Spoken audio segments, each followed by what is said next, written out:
Hello বন্ধুরা, তোমরা সবাই কেমন আছো? আমি মোটামুটি ভালোই আছি।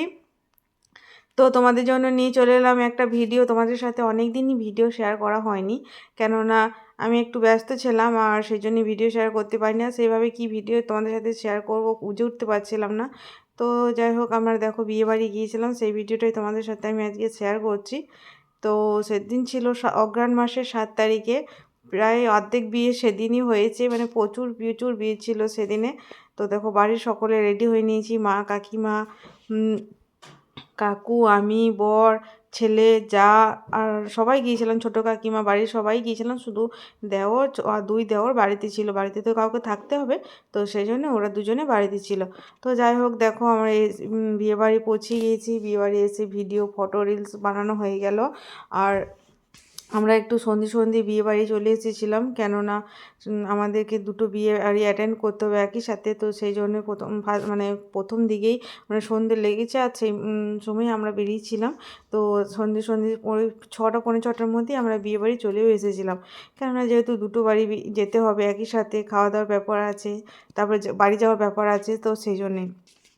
তো বিয়েবাড়ি আমি আর আমার বর আর আমার ছেলে যাব, আর বিয়েবাড়ি আর এক কাকুরা খাওয়া দাওয়া করে ওরা বাড়ি যাবে যেহেতু, সেই জন্যে। তো দেখো, চলে এসেছি সন্ধ্যের সময়। স্টার্টারে ফুচকা, আর এদিকে চলে এসেছে ফিশ ফিঙ্গার। তো ফিশ ফিঙ্গার মা কাকিমারা খায়নি, ওরা পকোড়া খেয়েছিল আর কফি খেয়েছিল। আমরা সবই ট্রাই করেছিলাম, মোটামুটি খুবই সুন্দর হয়েছিল স্টার্টারগুলো। তো দেখো, আমরা ফার্স্ট বেচে খেতেও বসেছি। প্যান্ডেলে সেইভাবে কোনো লোকজন তখন বসেনি, এক এক করে বসছিল, তো আমরা বসে পড়েছি, কেননা তোমাদেরকে তো বললামই যে আমি আর একটা বিয়ে বাড়ি যাবো, সেই জন্যে। তো দেখো, বসে বসে কী করবো, একটা ফটো ছবি তুললাম, নিয়ে তারপর দেখো এক এক করে এবারে খাওয়া দাওয়া হবে। তো এই দেখো, পূজা আর পরিণয় অভি শুভ বিবাহ। তো দেখো, এদিকে জল পড়েছে, এদিকে পাতা, এক এক করে মেনু কার্ডের পর যেগুলো আছে সেগুলো পরপর আসতে রইলো খাবার। তো সেটা দেখো তোমাদের সাথে আমি শেয়ার করছি। তো তোমাদের কেমন লাগলো ভিডিওটা জানিও। আর তোমাদের সাথে আমি সেভাবে ভিডিও শেয়ার করতে পারছি না, বুঝতেই পারছো। কিছু করার নেই, কী করব, চেষ্টা করব তোমাদেরকে ভিডিও দেওয়ার আস্তে আস্তে। প্রতিদিন না পারলেও সপ্তাহে 2-4টা ভিডিও দেওয়ার তোমাদের সাথে আমি চেষ্টা করব। তো দেখো, এদিকে চলে এসছে কলাই সবজি, কচুরি, তারপরে দেখো সবই যেগুলো। আর ছেলে তো সেভাবে কিছু খায়নি, ওর বাবা বলছিল যে ও কিছু খায়নি। বাচ্চা ছেলে সেভাবে এগুলো পছন্দ, আমার ছেলে পছন্দ করে না এই সকল।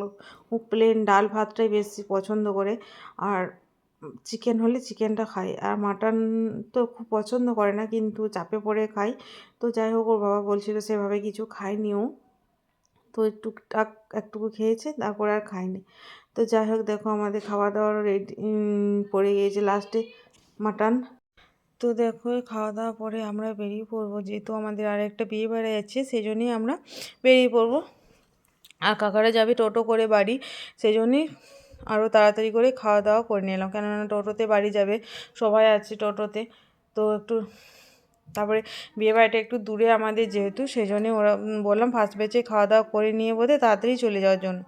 দেখো, খাওয়া দাওয়া কমপ্লিট করে লাস্টে আইসক্রিম নিয়ে নিয়েছি। আর এই ঠান্ডাতে আইসক্রিম খুব একটা ভালো লাগছিল না, তাও আইসক্রিম যেহেতু খেতে ভালো লাগে, তো সবাই একটা করে খেয়েছে। মারা তো খায়নি ঠান্ডাতে, বলছে না এই ঠান্ডার মধ্যে যাব তারপরে আবার আইসক্রিম খাবো। তো ছেলেদেরকেও সেভাবে দিইনি, কেননা একটা করেই ঠিক আছে। আর সামনে সবারই পরীক্ষা যেহেতু, সেই জন্য ওদেরকে একটা করে দিয়েছি। তো দেখো, খাওয়া দাওয়া করে আমরা উঠে পড়েছি গাড়িতে আর একটা নেক্সট বিয়েবাড়ি যাওয়ার জন্য। তো আমি শাড়িটা গাড়িতেই চেঞ্জ করে নিয়েছিলাম, কোনো রকম একই শাড়ি দুটো বিয়েবাড়ি অ্যাটেন্ড করা যেহেতু ভালো লাগবে না, তো সেই জন্য আমি গাড়িতে বসে বসে আর এই শাড়িটা চেঞ্জ করে নিয়েছিলাম। তো দেখো, এইখানে যখন এলাম তখন এই বোনের বিয়ে শুরু হয়ে গিয়েছে, 7 পাকে ঘোরানো হচ্ছে। তো দেখো, তো ওর সাথে আমার সেভাবে দেখাও হয়নি, অনেকটা রাত হয়ে গিয়েছিলো আসতে, তো ওই 9:30 পৌনে 10টা বেজে গিয়েছিলো। আর মনে হয় সামনেই লগ্ন ছিল, তো সেই জন্যই বিয়েও আরম্ভ হয়ে গিয়েছে তাড়াতাড়ি। আমাদের যেহেতু অনেকটা লেট হয়ে গিয়েছিলো, দেখো কত ওদের শুভ দৃষ্টি চলছে। আর কাকু বললো যেহেতু চলো বোনের সাথে দেখা করে নিই, তো সেই জন্যই আমরা দেখা করতে এলাম। তো তখন দেখছি যে বিয়ে আরম্ভ হয়ে গিয়েছে। তো যাই হোক, বিয়েতে চলছে, আর কত ক্যামেরাম্যান, কত ফটোগ্রাফি দেখতেই পাচ্ছ। তো আমরা এটা ছিল বাপের বাড়ির তরফ থেকে। তো আমার বাবার কেউ আসেনি, বাবা যেহেতু শরীরটা একটু খারাপ ছিল সেই জন্য বাবারা আসেনি, কিন্তু দাদারা এসেছিলো, বৌদিরা এসেছিলো, পিসি এসেছিলো। সবার সাথে তোমাদের সঙ্গে আমি শেয়ার করতে পারিনি, কেন আমরা যখন গিয়েছি তখন ওদের খাওয়া দাওয়া হয়ে গিয়েছে অলরেডি। আর কাকু আমাদেরকে জোর করে বলছে না কিছু তো একটা খাগা। তো দেখো দই বড়া খুবই টেস্টি ছিল জানো দই বড়াটা, কিন্তু আমি খেতে পারিনি। খাবার খুবই মনে হচ্ছিল খাই, কিন্তু পেটে আর জায়গা নেই, যেহেতু এক জায়গা থেকেই খাওয়া দাওয়া করে এসেছি, আর কি খাওয়া যায় বলো বন্ধুরা। তো দেখো আমি একটা দই বড়া নিয়েছিলাম, আর বর খেলো কফি, আর ছেলে খেয়েছিল ফুচকা। আমার ছেলে ফুচকা খেতে খুবই ভালোবাসে, তো ও ফুচকা খেয়েছিল, আমরা দই বড়া, আমি দই বড়া খেলাম। আর দেখো ওর মামা ওকে খাইয়ে দিচ্ছে যে তুই একটু খা, তো আমার ছেলে খাবে না। তো এদিকে কাকা এসেছিলো, সবাই এসেছিলো। তো দেখো এদিকে দাদারা খাওয়া দাওয়া করছে, দাদাদের খাওয়া দাওয়ার পর আমরা দাদাদের সিটেই বসবো, তো সেই জন্য আমরা দাঁড়িয়ে আছি। আর আমরা হচ্ছি সবারই মনে হয় লাস্ট ব্যাচ। তো দেখো খেতে বসেও পড়ে গিয়েছি। তো এখানেও করেছিল পমফ্রেট, এখানে মেনুগুলো খুবই সুন্দর ছিল, কিন্তু বন্ধুরা কিচ্ছু খেতে পারিনি, কিচ্ছু না, জাস্ট বসা হয়েছিল। তাই বলো খাওয়া যায় এক বাড়িতে খাওয়া দাওয়া করে। আর এখানে ছিল ঈশা আর প্রীতমের শুভ বিবাহ। দেখো তোমাদের সাথে আমি মেনু কার্ডটা শেয়ার করলাম, কেননা আমি তো সব খাবার আমি তো নিইনি, তো তোমাদের সাথে সেটাই শেয়ার করলাম। দেখো আর আমি যেগুলো আমার ভালো লাগছিলো সেগুলো নিয়েছিলাম খাবো করে, তো তাও খেতে পারিনি। তো একটা পমফ্রেট ফ্রাই নিয়েছিলাম, তারপরে ছিল নান টান ছিল, তো আমি ওগুলো নিইনি। আর এখানে নিয়েছিলাম চিলি চিকেনটা, খাবো করে নিলাম, তো সেটাও ভালো লাগছিল না, মনে হচ্ছে যেন একটু টক টক কিছু পাই। তো তারপরে ছিল ইলিশ পাতুরি।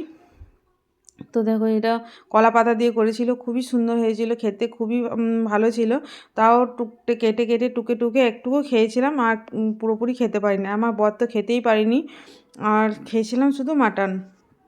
তাও মাটন দুবার তিনবার করে দিচ্ছিল, তো সেটা আমি একবার নিয়েই আর খেতে পারিনি বন্ধুরা, খুবই চাপ হয়ে গিয়েছিল।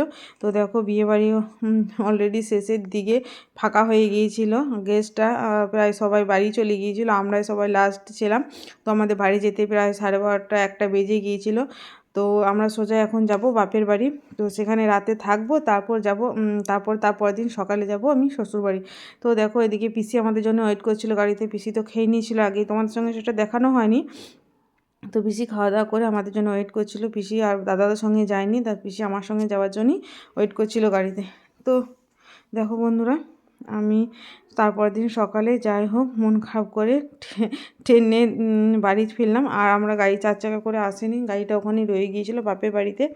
তো কি করব, আর ট্রেনটাও ফাঁকা ছিল, একটা ভিডিও বানালাম আর দাঁড়িয়ে দাঁড়িয়ে, আর মন খারাপ করতে করতে বাপের বাড়ি থেকে বাড়ি চলে এলাম। আর এদিকে আমার ছেলেরও খুবই মন খারাপ, কেন মামার বাড়িতে থাকতে পেলো না এবারে। আর সামনে তো পরীক্ষা, কি করে রাখবো বলো, পরীক্ষা শেষ হয়ে যাক তারপরেও থাকবে দুদিনই। তো ভিডিওটা কেমন লাগলো তোমরা জানিও, ভালো লাগলে একটা লাইক কমেন্ট অ্যান্ড শেয়ার করে দিও। বাই বন্ধুরা, দেখা হবে নেক্সট ভিডিওতে।